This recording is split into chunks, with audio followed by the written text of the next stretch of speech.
இன்னைக்கு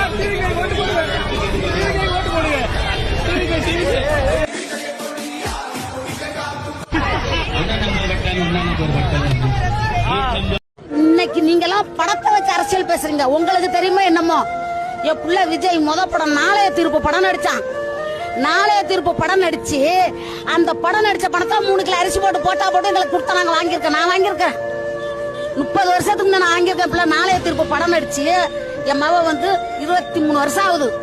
நாளைய தீர்ப்பு படம் நடிச்சு அப்பயே அரசியல் அரிசி போட்டு கொடுத்தா நாங்க வாங்கணும். என் தலைவர் என் தலைவியும் போட்ட பிச்சை இன்னைக்கு நீ வாழ்ற.